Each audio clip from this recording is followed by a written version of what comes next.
HYPERCAR MOUNTAIN. Hi, this is Larry Hatch again, and welcome to HYPERCAR Mountain. Today's episode is called Cool Finds 3. In the Cool Finds series, and I'm going to probably do at least 10 of these. Who knows, maybe 100. And these will be 4 cars that I think are interesting additions to my collection and yours. They're unusual cars, they're rare cars, they're just one-of-a-kind sort of thing, either as the 164 diecast model or as the real car. And part of my series is not just about collecting diecast. There's a million websites that do that. Actually, way better than I do. You know, they're spinning like 60 cars in one video. I don't know how they do that. But anyway, I'm going to try to educate myself and you about the real cars. And believe me, I thought I knew a lot about these cars, but until I took the time to research some of them, I didn't know crap. Sorry. Whatever. Didn't know anything. The first car we have today is one of the most sought-over rare cars in the world. Even Lamborghini fans who have 10 Lamborghinis will lust after this one. This is the Lambo of your dreams. It is called the Sesto Elemento. And here's a view of it from the top. Is that not a unusual machine? It's easily recognizable because it comes so far only in dark exposed carbon fiber or dark paint. And it has, look at those red arrows on the hood. Unmistakable. And it's got red carbon pieces on the back. I just wanted to show you the top view of it, because it's not another one of those flying insect Lamborghinis like we're getting. It's quite rare and quite special. Notice the creases in the bodywork. Look at how beautiful that was designed. And Lamborghini's designers are just out there. They really are. Now, if you do me a favor and look right through the windshield, you'll see some interesting things. There's some cutouts. This car is a minimalist, race-focused car. And it's got as little of material as possible, and we'll talk about that in a second. But even the dashboard here of carbon fiber has holes in it. Computer programs today can tell you the least amount of material you need for a certain amount of structural integrity and resistance and strength and crumple or whatever it is. You just give it those algorithms and they'll tell you about it. There is one car manufacturer in the United States who is taking that to an art. I think we'll talk about them a little bit later, even though they don't have a diecast. And basically the computer will say, you need this much carbon fiber, this much aluminum, this much steel, this much whatever, for this shape and this amount of physical properties. So look at that dash. Quite the thing. The real Sesto Elemento is kind of fun to say. I love it, Sesto Elemento. I just thought that was a cute Italian word meaning something. Meaning, I don't know, it's an elemental car, maybe a minimalist elemental car. No, that's not what it means. Sesto Elemento means sixth element. And I'll give you one guess what the sixth element on the periodic table of element is. Carbon. How cute. They didn't want to call it the Lambo Carbonator or something. They called it Sesto Elemento, named after carbon. That's quirky, you know, like Italians do, especially the Lamborghini people and the Ferrari people. They do some weird stuff with their names. One of the first crazy things that Lamborghini did with their name was name a car that we all know called the Countach. Countach. And this is timely in March 2020. The Countach means contagion or plague. Countach. Why would you name your car after a virus or a plague? Well, in colloquial, everyday Italian, I am told, Countach is an emphasis, almost an expletive, meaning holy shit. In fact, somebody told me that it would be equivalent to our American if you rolled up to a Countach and you said, "Man, that car is sick," or "That car is bad," that would be the reason for using something that means plague or contagion. It's sick. It's bad. It's Countach. Anyway, I diverted there a little bit. The Sesto Elemento was shown first at 2010 in Paris, and well, it's still been a hit ever since. It was made from 2011 to 2012, but it's still on their website. And if you go on the Lamborghini website, they'll show you the regular car, the coupe, but it says Spider. They don't have a picture of a Spider. Spider meaning convertible, or at least semi-target. So we think that they're making more of them in 2013 to present. We're not sure. In the Spider version, or they did at least, and they're still selling them. They did promise they would only make 20 coupes, which is the original production, and those retailed starting price for $2.2 to $2.9 million. The later ones being more. So if you want to get one and can find one of the few owners that have them, yeah, I would double that. I would look 4 to 5 million. The catch is that it's not road legal. This is for a person that can have their car transported to the track, or maybe even stored at the track at one of those palatial supercar storage places that a lot of tracks have now. Car clubs, whatever you want to call them. These big warehouses for track cars that the owner can just grab and haul out on Saturday morning if he wants to.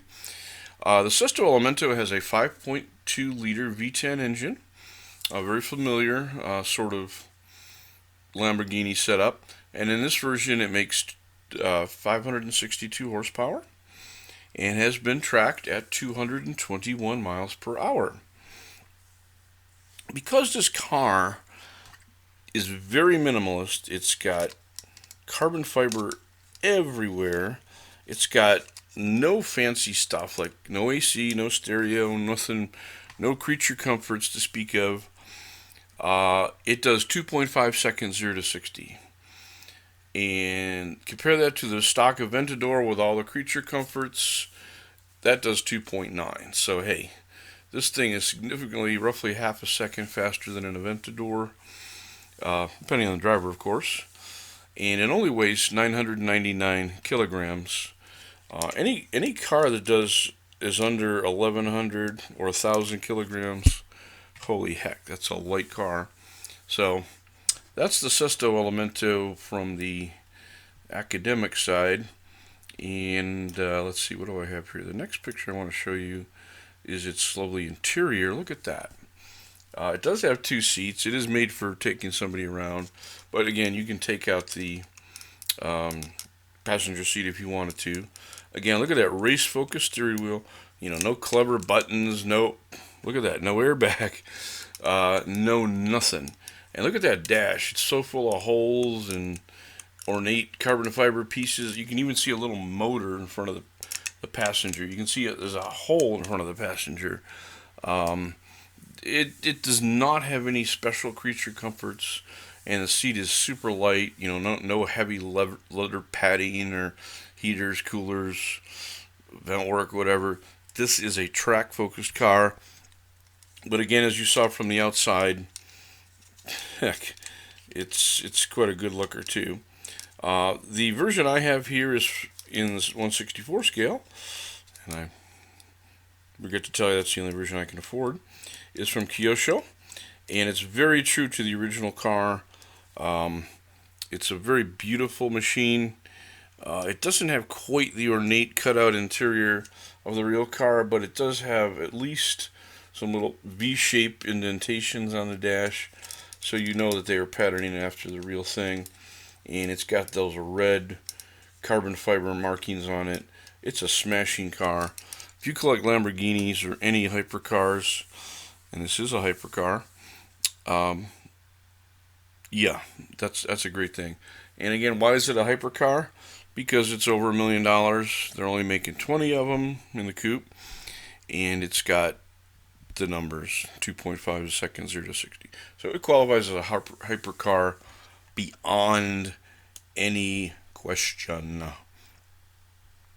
Our next car is an American legend, sort of. It never reached mass production. This is the Tucker Torpedo. It was originally not called the Torpedo, but that got that nickname.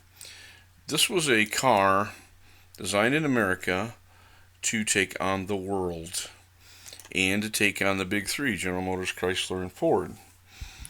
There's a long story about this car. Mr. Tucker was kind of an eccentric sort of guy. Well, what car company founder isn't, right? And he did some weird stuff with financing, but he was eventually acquitted. The Securities and Exchange Commission said that he hadn't done anything wrong, but he made all kinds of deals with people. He was apparently selling cars that hadn't been made or weren't going to be made. There was a lot of shenanigans going on, but he never went to jail, and he was never convicted. I gotta say that. There's a million versions of his story, pro and con and neutral, so I recommend you take a look at those if you're interested. It was originally and correctly called the Tucker 48. And I guess you could call it a supercar because it was so far ahead of its time in its technology, and had it been built, it would have just knocked everybody's socks off. Nobody would be buying in 1948 anything else, including a Mercedes. Perhaps not even a Rolls Royce. This car was like pimped out. They only made 51 of them. We don't know how many are left. People will say 40. Some of these cars are incomplete. Some are immaculately restored. They originally were going to sell for $4,000, and some did. But those are pretty much prototypes.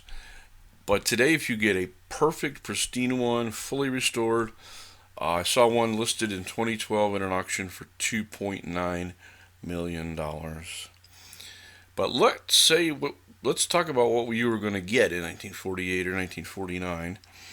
And I know most of you are probably not old enough to remember what cars were like at the time, but all of this stuff was unheard of. It had a directional headlight.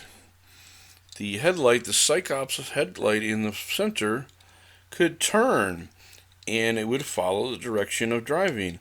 We didn't see that in luxury cars until about, 2010, 2015, somewhere in there?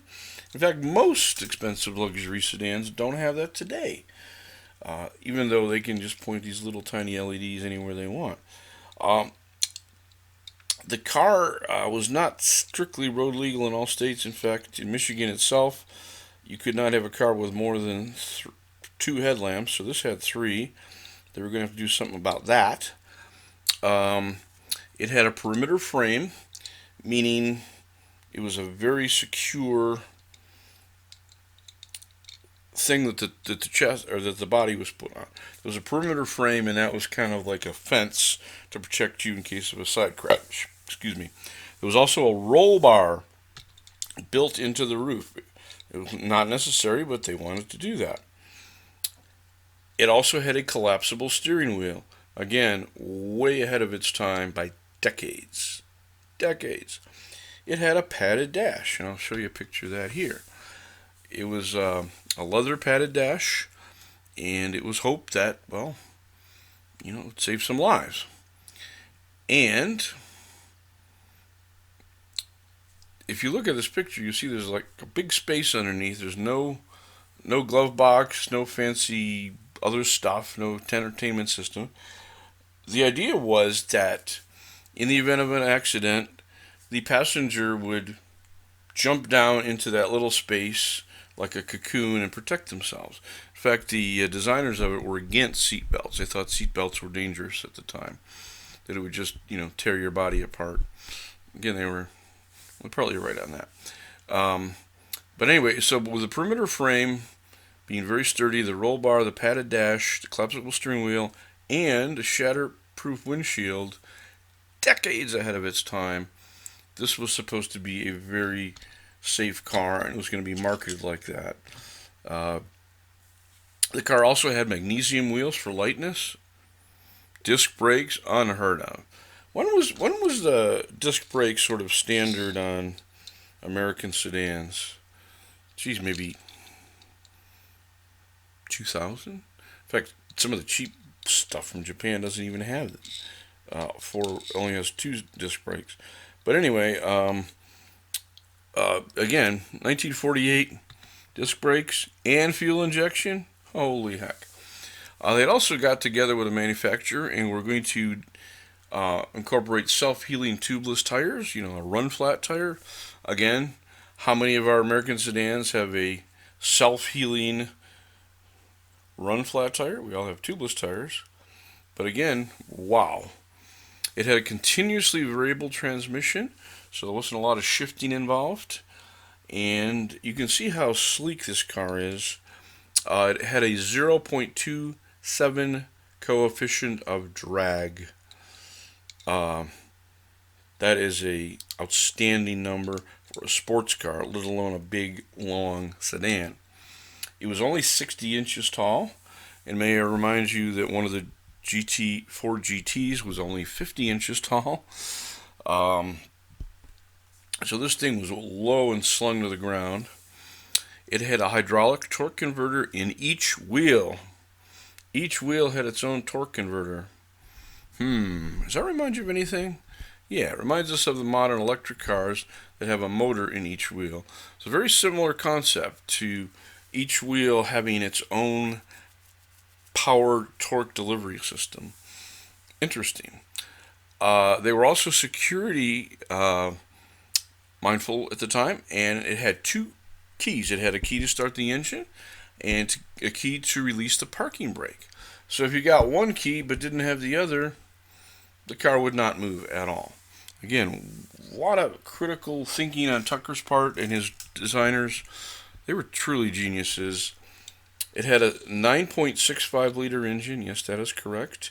It would do 110 miles an hour at a time when most expensive sedans couldn't do more than 70 at the most. And it had, depending on the engine, somewhere between 166 and 200 horsepower.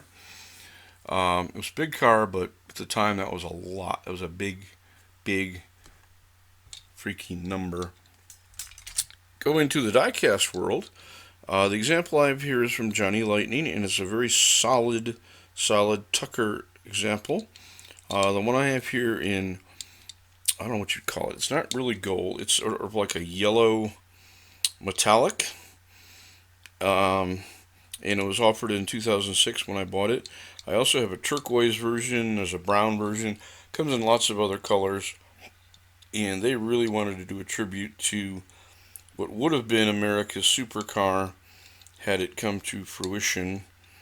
And oh yeah, and by the way, it had suicide type doors, just for a little extra bit of class. And wow, too bad we don't have it today. You can have a replica made of it. That's how well people think of it.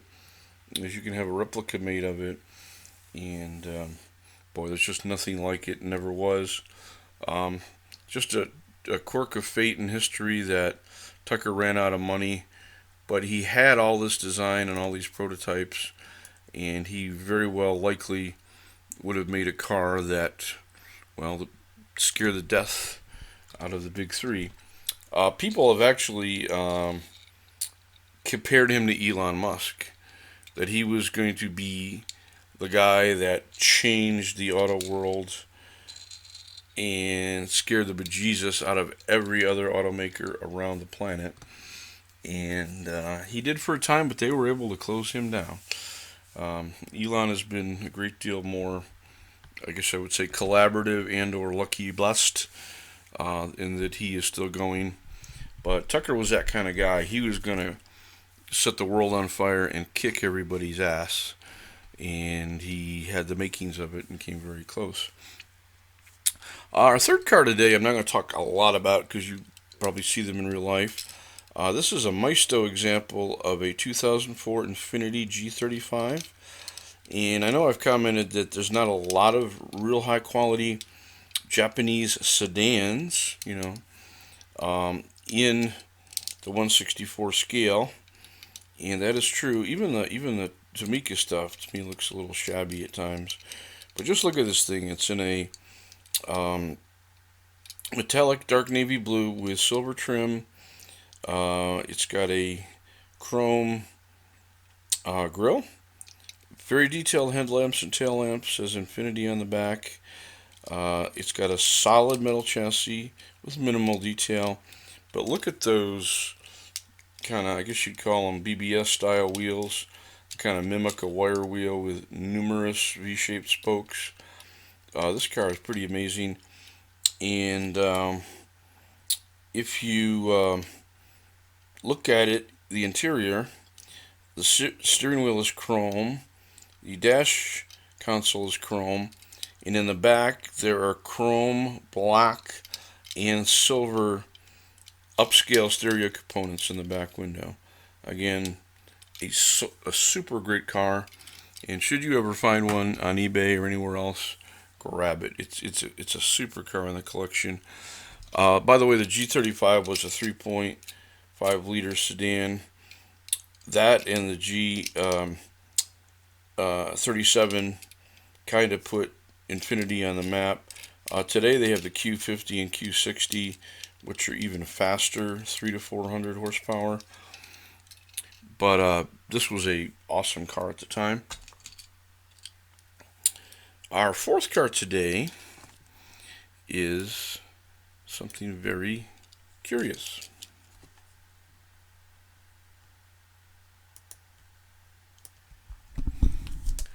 This car is the Nissan Concept 2020 Vision GT or Vision Gran Turismo, and it is connected to the video game.